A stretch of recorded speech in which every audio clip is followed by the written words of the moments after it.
100 of that to SheLeadsTech. So another round of applause for. So without further ado, I'm going to dive right in. Folks, whoever, I think some of you may already know me from the board, but my name is Danielle Chang, for those who don't. In my day job, I am the associate partner responsible for healthcare and mining at a company called Kindrel. And by night, I guess, I work with Roz on SheLeadsTech, and this is my 4th year with ISACA. Time flies. I'm really enjoying all of you. But it's not about me. This is about Janet tonight. So I'm going to breeze through the first question, which is, tell us your name and tell us what you do. I'm Janet Sutton, and I am very excited to be here tonight, and how exciting that we can do a hybrid and be in person. So this is super exciting, and I'm really honored to be asked to speak here. I have been in sales over 20 years in communications and now tech. And my goal tonight is just to help anybody or inspire anybody to consider a career in tech, and specifically in tech sales.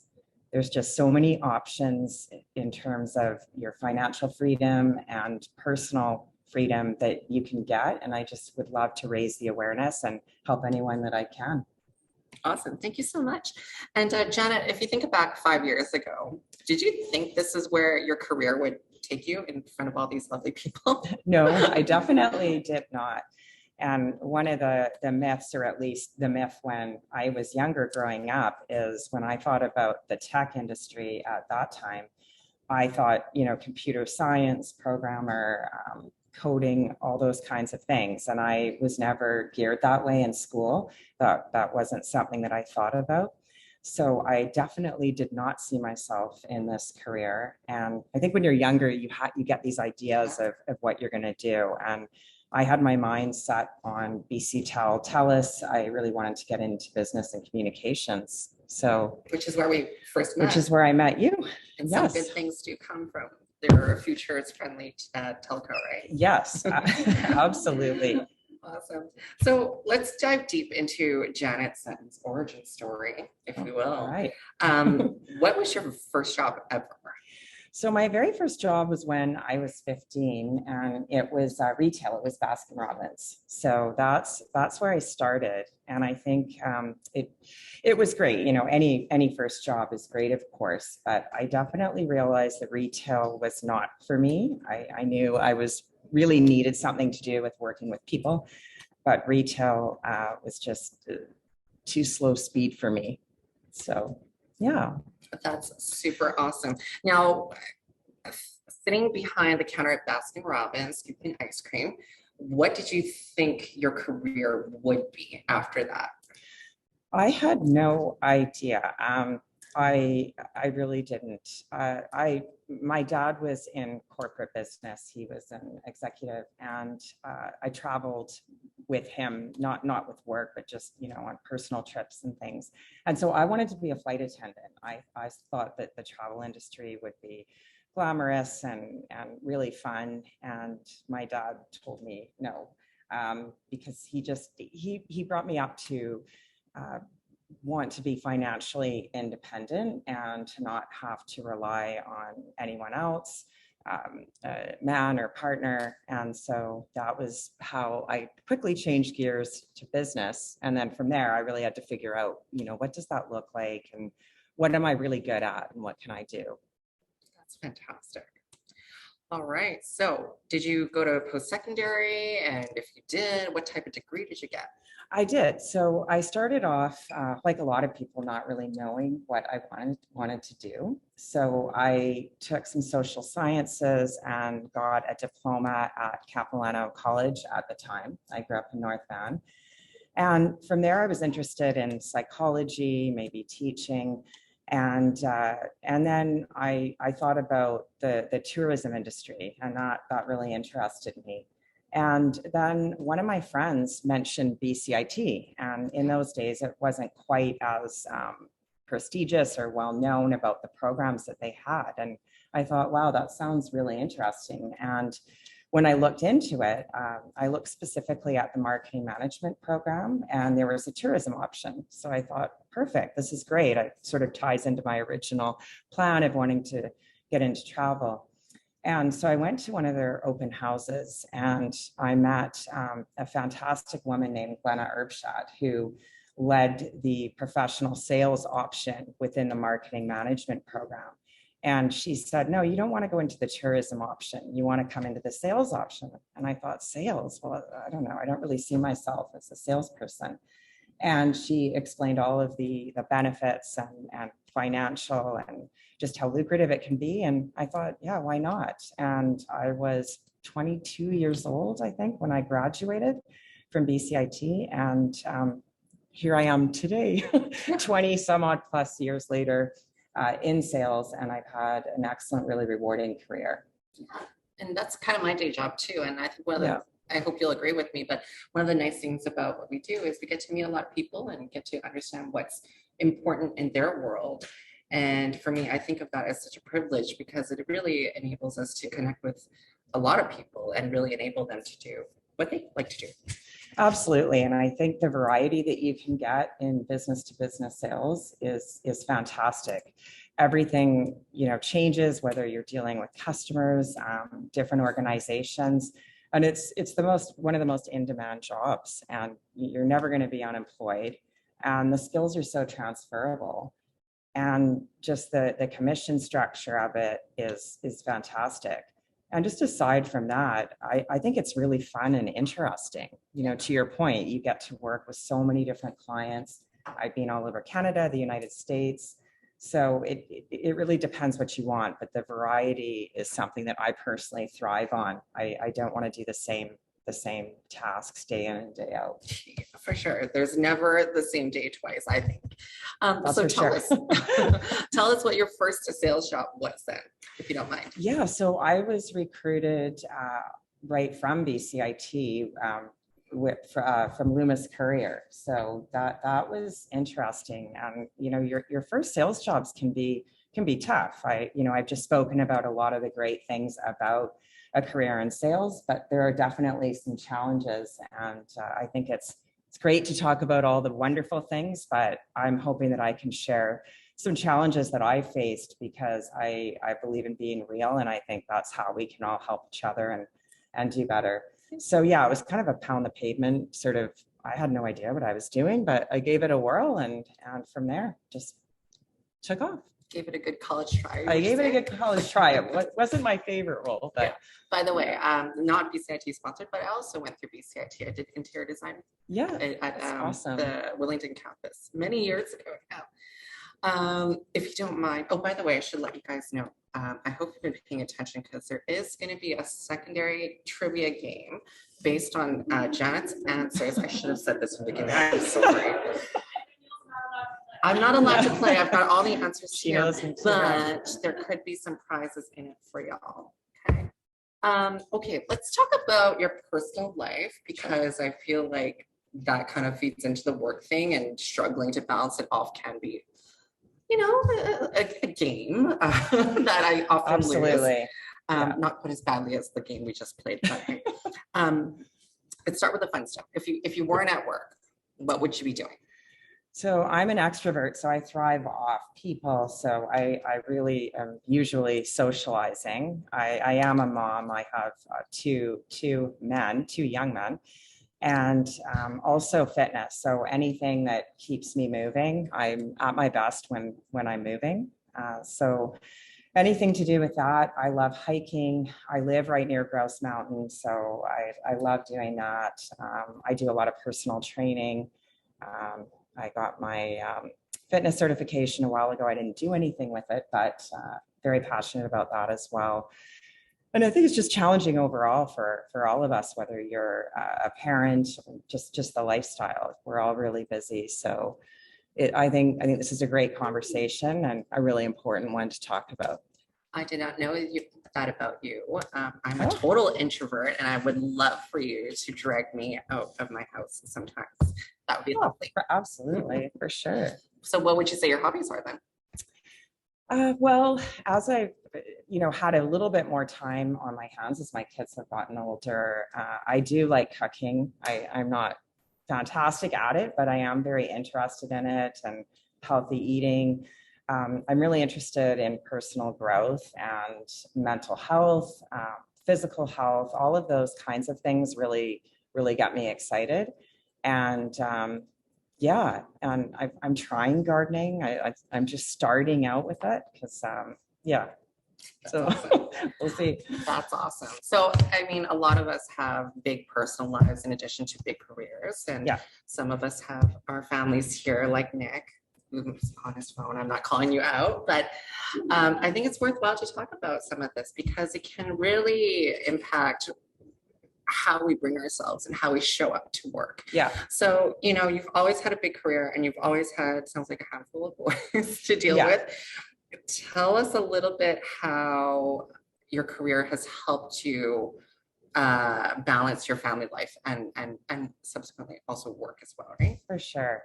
Well, first off, with sales, especially these days, you can set your own schedule. So, the downside, the pressure side is you have quotas and there's a lot of different demands, both internally and externally, but you have a lot of freedom and flexibility to set your own schedule. So, for example, if I want to do a personal training session, I can work that into my day. If my kids had different appointments or they're sick or whatnot, I had that freedom and flexibility. Now it's even, it's good and bad because after the pandemic, working remotely, I think that could be harder on people with young kids, but there's also a lot of advantages cutting the commute time. So I feel it's been just great that way, just because, you do have so much flexibility. You've just got to balance that with the pressures of it. Yeah. Um, I remember when me and my friends were in our 20s, later 20s, and just starting families. And, our careers were just kind of growing. And one of the big concerns that a lot of my girlfriends had was, when do I actually start having a family? Because, unfortunately, you get this mat leave. But in their view, they were really concerned about taking that time off because it could actually set them back in their career. And I've Yeah. also had friends that were unfortunately let go during their mat leave, which is probably a no-no to some degree. Mhm. So if you don't mind sharing a little bit about, what was it like for you to return from that leave? Yeah, this is another great topic. I was doing really well at my sales role at TELUS, and when I had my first son, I was 27. And to your point, I felt like I was just kind of hitting my stride. I was doing well. I was learning a lot. My confidence was building, and then I did take a year out to have my first son. And then I came back and that was okay. It was a little bit hard to sort of learn how to manage all of that with, a 1-year-old. And then after I had my second son and my second mat leave, a lot changed in the telecom industry. And I felt so out of the loop. I felt my confidence was down. Everything had changed to, like the network, wide area network. And there were all these terms. And I just couldn't believe that being away for 12 months, I could have missed that much. And it was challenging, but again, I think if you have a growth mindset and you've got that drive, and you ask for help, and along the way, it's definitely doable. It's not easy. I think women take on a lot, and I think that's why it's so important to talk about the challenges and just recognize, hey, I'm not the only person struggling right now. I just think it's super important. So, And more, as I have these types of conversations, it becomes a problem that's a little bit more ubiquitous now too, right? We see a lot more of the fathers in our lives taking pat leave as well. yeah. And it's a problem that they could also be facing. So yeah, I completely agree that it can be a challenge that is across gender lines even now, right? Janet, can you remind people what you do today at Splunk? Yeah, so currently I work for Splunk. It's a US corporation. It's a software company. And Splunk is a data platform that can be used for multiple use cases across organizations. And what it really does is it helps organizations use data to achieve transformative outcomes. For example, security is one thing. So organizations can use Splunk to, spot potential threats and events in their environment. And on the observability side, helping their website stay up, diagnosing problems. So it's a fantastic company. It's got a great culture. I've gotten so much out of working there. And again, I encourage everybody to look at the industries that are growing right now. And I don't have to tell you that data and cybersecurity are absolutely huge for growth. And I think no matter what you do in your career, really take a look at that, because it makes the growth for your career so much easier. There's people at Splunk that don't stay in the same role for 2 years. And again, that's not just Splunk, that's tech sales in general. So. And Splunk is a hyper growth company and lots of fun to work at. I've heard, I don't work there, never have. Okay, tell us a little bit about if you could accomplish one thing this year at Splunk, what would you want it to be? Definitely, I want to achieve my sales targets. But as my young men, my boys are older now and off to post-secondary themselves, I really want to get involved in mentoring now that I have more time, and really helping specifically women get ahead in the organization and just have more opportunities. Mm-hmm. And so that's something that I'm just starting on, and that's a really big goal for me. I'd like to give back. I've had a lot of really great people in my life that have helped me, and so I would really love to do that for other people. I actually love that, because what you're talking about is the other side of the mentorship, which is sponsorship. Yeah. Right. Because we spend a lot of time talking about mentoring and teaching and sharing our knowledge, but we still need more people like you, the folks in this room, to help open doors for young women and men to actually have those opportunities. And I love that you're already thinking like that. This is a fun question. What would you say your superpower is, Janet? Oh, wow. Well, where do I start? No, I'm joking. I definitely, communication skills are for sure my top strength. Interpersonal skills, and I'll give you an example. I feed off making personal connections with people, and that has just gotten me so far. And there's the outside aspect to my job where I'm dealing with clients, and you read a lot about sales. You have to have strong interpersonal skills. Absolutely true. It really obviously helps me connect with my clients. But the bigger thing is internally. Nowadays, complex sales takes a whole team of people, and as the account manager, you're the frontline leader of the team. But you have so many people that you need on your side. I have sales engineers, I have specialists, legal people, my director, and I feel that I'm really strong at getting people to want to work with me, and also just connecting with them. And I think that's another important point, is these days, it's instant messaging all day, it's emails, it's texting, and sometimes we lose sight of that personal connection.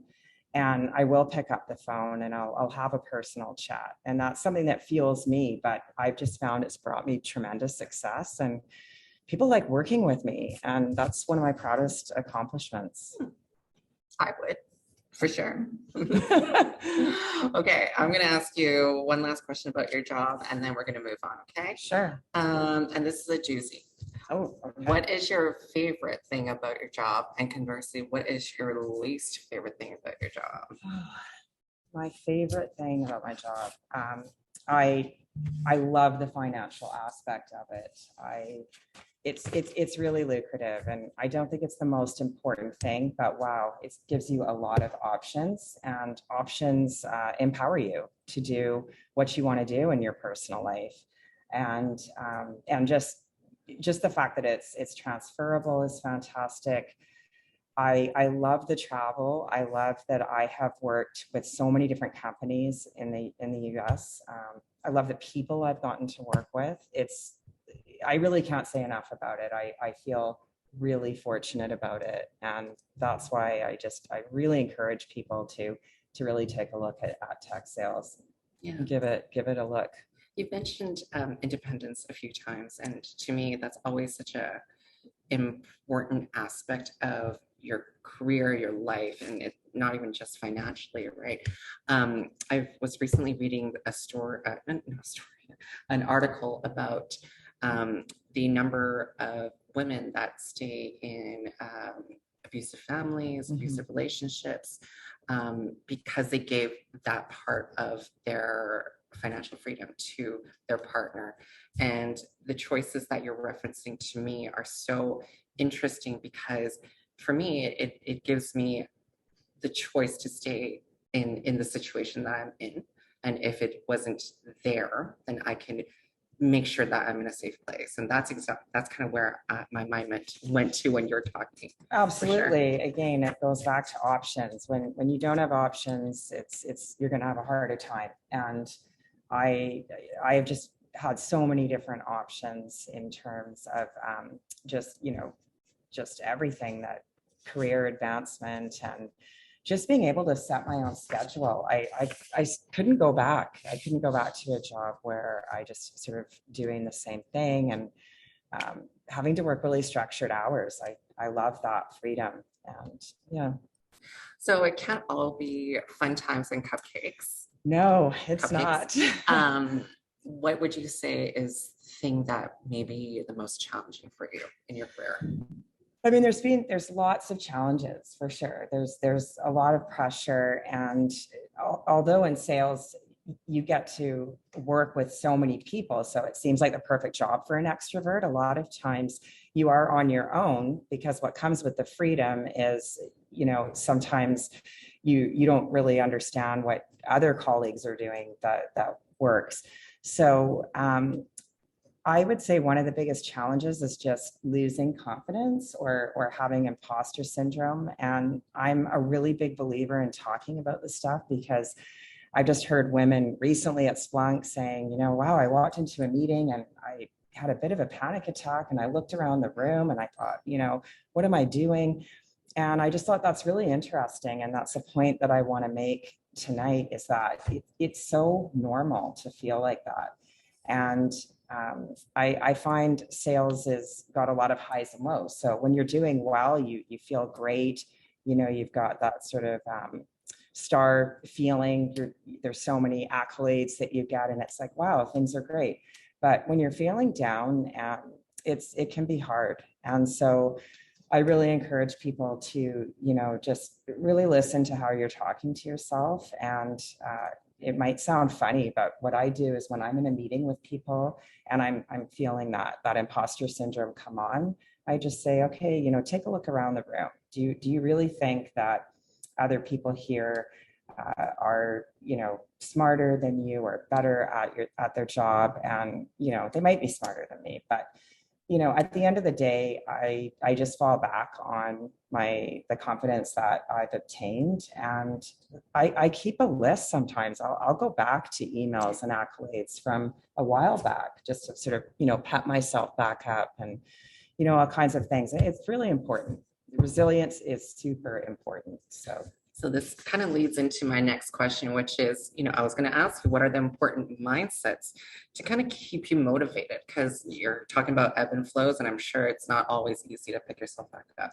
Yeah, I mean, I think really reminding yourself what your strengths are, and play to your strengths. That's my biggest advice. Like, here I am, I have a great career in tech, but I'm not technical. So for me, maybe going for, to be a programmer, I don't think that would have been a harder choice for me.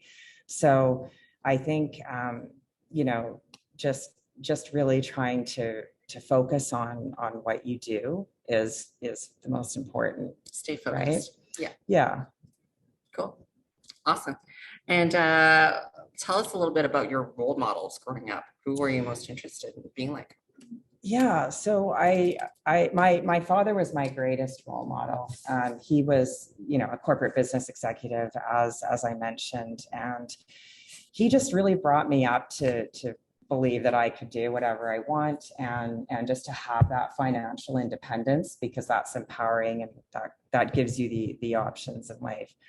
I've also worked with amazing women in sales leadership roles that, just as I was a young mother, gave me some tips along the way. And I mean, let's face it, it still is a male dominated industry. And that's another really key challenge.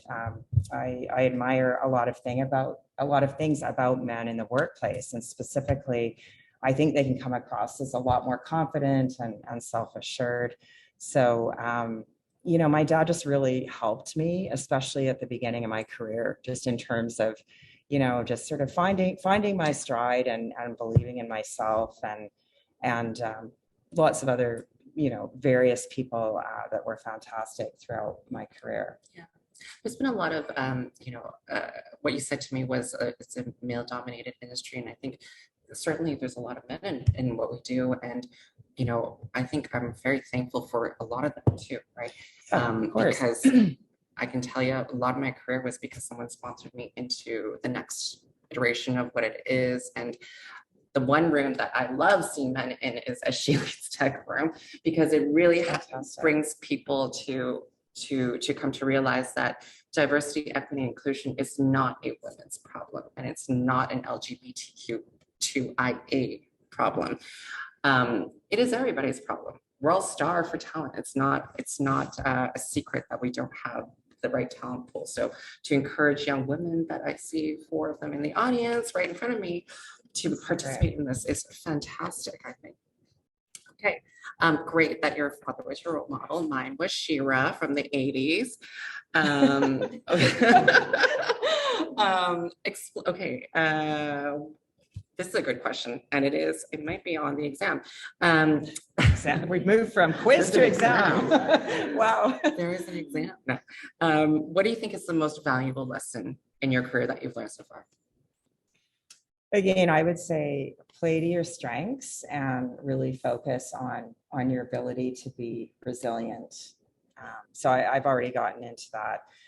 I also want to explain to people that everybody I know in sales has had a job that hasn't worked out. And I think that's just sort of par for the course. So please don't let one company, one role, one, bad manager turn you off or shake your confidence, because I can tell you that that does happen over the course of a career. That's just the reality. And I've bounced back. So many people have bounced back. So I think when I was younger, I took things, maybe a bit too hard or too serious. So I really want to let people know that there's just don't let one person, one role bring you down, and just really focus on what your strengths are, and the impact that has. I think one of the nicest things that I remember one of my mentors saying, not Shira, saying was, just because it's someone's opinion doesn't make it necessarily true. And that always kind of stuck in my mind, that, whatever people think may or may not be true, but to be grounded in who you are, and to keep focus, like you said earlier. And I think that helps me with my mental health for sure. Okay. Absolutely. I've got 2 more questions, and that's about it, because I think food is coming soon, Roz, right? 6:30. Okay, I got to stall. We can keep talking. I can keep talking. So, okay, well, I've got a bunch more questions, but, Sure. I'm curious to know, what do you want to be when you grow up? Well, right now, as I mentioned earlier, I really want to get back at this point in my career. I still love what I do. I truly love it. But I feel now that I want to get back and get satisfaction in other areas other than being a mom. And so, yeah, I'm going to get into some mentorship at Splunk. Getting involved in this type of organization is new for me.